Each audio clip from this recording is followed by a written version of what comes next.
చేసుకున్నాం అంటే 9 రోజులు ఈ 9 రోజుల్లో భాగంగా ఈ రోజు 8వ రోజు నవదుర్గలైనటువంటి అమ్మవారి అలంకారాల్లో ఈ రోజున గౌరీ అలంకారాన్ని చేసుకొని మనందరికీ కూడా భక్తులందరికీ కూడా అమ్మవారి ఈ రోజు గౌరీ అలంకారంలో అందరికీ కూడా భక్తులందరికీ కూడా అమ్మవారి దర్శనం ఇస్తూ ఉంది।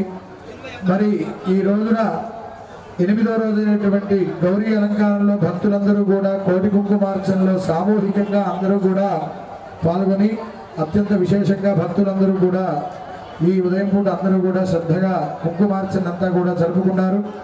అదేవిధంగా సాయంత్రం అంతా కూడా ఇక్కడ కోటి కుంకుమార్చన మరలా అలాగే అక్కడ కుంభాభిషేక కార్యక్రమంలో రుద్రయాగం శ్రీ సూక్త దుర్గా సూక్త విధానంగా అమ్మవారికి ఇలాంటి సూక్తాలన్నిటితో కూడా హోమాలు ప్రత్యేక పూజలు అన్నీ కూడా జరపడం జరుగుతుంది। అలాగే రేపటి రోజునైనటువంటి విశేషమైనటువంటి రోజు రేపు ఆఖరి రోజు మనందరికీ కూడా ఉన్నటువంటి అవకాశం రేపు ఒక్కరోజు రేపు ఉదయం అలాగే ఇక్కడ కోటి కుంకుమార్చన దగ్గర ఉదయాన్నే 9 గంటలకి కోటి కుంకుమార్చన సామూహికమైనటువంటి కోటి కుంకుమార్చన ప్రారంభమయ్యి 11 గంటల దాకా కూడా కోటి కుంకుమార్చన జరిగి కోటి కుంకుమార్చన సమీపమునందు గల యాగశాల యందు కూడా పూర్ణాహుతి కూడా జరుగుతుంది।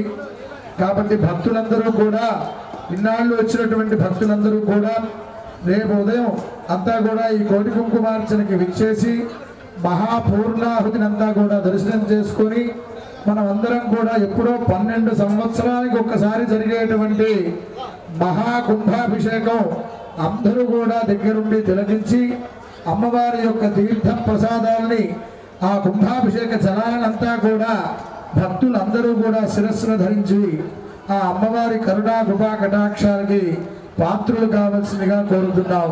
సర్వే జనా సుఖినో భవంతు। అలాగే ఈ కోటి కుంకుమార్చన చేసినటువంటి కుంకుమంతా కూడా రేపు మధ్యాహ్నం 12 గంటలకి అందరికీ కూడా కుంకుమ వితరణ చేయడం జరుగుతుంది।